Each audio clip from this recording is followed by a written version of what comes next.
Hello लोगोफोर, बे समाव मोनसे गोदान भिडिअ लाबोदों आरो बेखौ स्टुडेन्टफोरनि जिहेतु दाबि खालामनाय एबा बिनाय हिसाबै बेखौ खालामनाय जादों। दा बे जाहैदों नोंथांमोनहा नुनो मोननाय जादों जे 15 आगस्ट गाबोन बे 15 आगस्ट एबा उदांस्रि सानाव दा गोबां फरायसालि आरो गोबां फसंथानफोरावनो जोंना मा खालामगोन 15 आगस्टनि सेलेब्रेट खालामगोन आरो बे 15 आगस्टआव स्टुडेन्टफोरनि थाखाय बांसिन गोनां जानानै फैदोंनो बे जाहैबाय स्पिच 15 आगस्टनि सोमोन्दै स्पिच लाखिनाय सुंद'यै बेयाव ओंखायनो नोंथांमोननि सिगाङाव बाहाय लाबोनाय जादों मोर देन 500 वर्ड्सनि बांसिन नोंथांमोननि सिगाङाव बे मोनसे सुंथाबै गोनां सोदोबफोरखौ लानानै बाहाय सुंद'यै मोनसे नट्स टाइप एबा मोनसे स्पिच लाबोनाय जादों। दा बेखौ जायफोरा फरायसाफ्रा गोनांथि जादों नोंथांमोना लानो हागोन आरो जायफ्रा गोनांथि जायाखै नोंथांमोना शेयार खालामनानै हो जाहाथे गुबुनफोर गोनांथि जानायफोरा मोननो हानाय जायो। दा अब्ला गोबाव खालामाजासे नोंथांमोननि सिगाङाव आङो बेखौ फरायथिनानै होनो नागिरदों आरो जोबनायाव बेनि माब्रै मोनगोन बेखौबो नोंथांमोननो खिन्थाना होनाय जागोन। दा फोसावदों नेचार पाब्लिकेसननि गेजेरजों।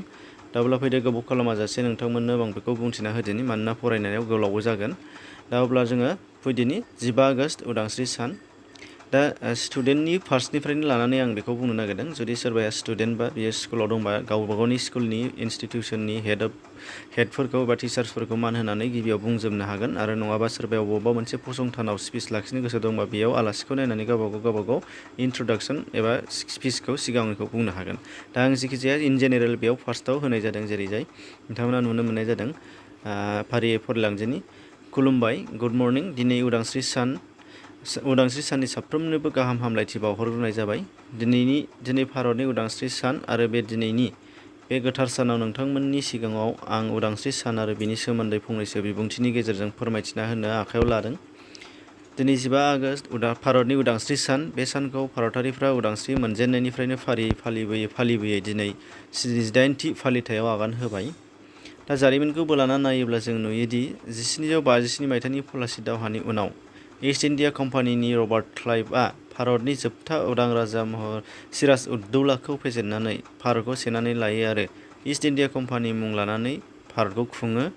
दा बेनि उनाव 1857 मायथाइयाव जेब्ला सान्थ्रि बिग्रायनाय जायो अब्ला इंराजनि खुंथायनि सायाव भारतनि खुद्रिनाया बेरखांजेनो। दा बेनि लोगो लोगोनो 1858 मायथाइयाव भारत सोरखार आयेन दानायनि गेजेरजों ईस्ट इन्डिया कम्पानिनि आखाइनिफ्राय भारतनि खुंथाय गोहोखौ इंलेन्डनि संसदआ लायो आरो भारतखौ खुङो।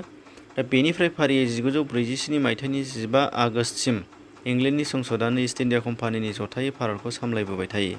दा बे गोलाव 200 बोसोराव भारतारिफोरा इंराजनि इनाय अनागार आरो सोबख'नायनि हेंथायै बारग'नो थाखाय गोबां समाव गोबां हाबाफारि लानानै सोमावसारबोदों। दा बेनिनो सान्थ्रि बिग्रायनाया गुदि जागायजेननायमोन, अब्लाबो बियो मोनसे सान्थ्रिनि खुद्रिसायनायसोमोन बुंजायो। नाथाय बेनि उनाव जेब्ला 1905 मायथाइयाव लर्ड कार्जनआ गुवार बंग'खौ जेब्ला बोखावो लर्ड कार्जनआ 1905 मायथाइयाव, अब्ला दुलाराय भारतारिफोरानो बेनि हेंथायै सोमावसारो आरो हारिमायारि सानस्रि मोनसे फोजाखांजेनो, जायखौ गाव हादोरारि सोमावसारनाय एबा स्वादेशी मुभमेन्ट होनना मिथिनाय जायो।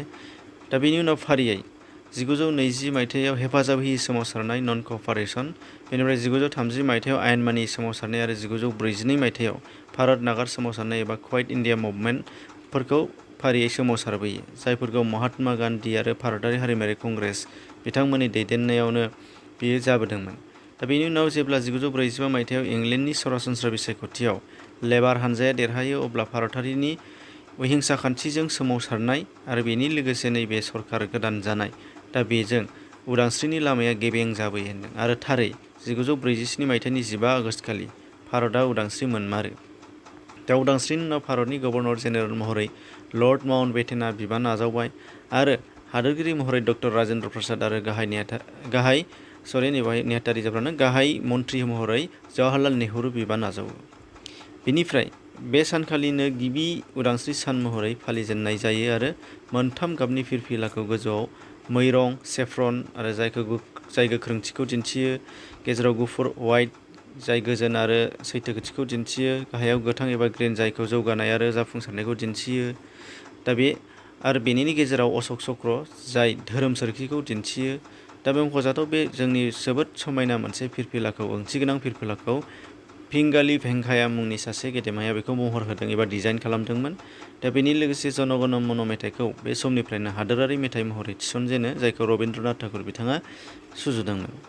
दा जोबनायाव आं बेखौनो बुंनो सानदों दि गोलाव 200 बोसोर गुबुनारिनि सिङाव थानांनाय दुखु सहायनांनाय भारतारिनि आरो मुंख्लं जानाय जोहोलावफोरनि थैजों दाजानाय बे भारत बिमाखौ जों बयबो गोरबोजों अनसायलांनांगोन आरो मुंख्लंफोरखौ मान बावनायजों लोगोसे भारतनि जौगानायनि थाखाय जों साफ्रोमबो हाबा मावलांनांगोन।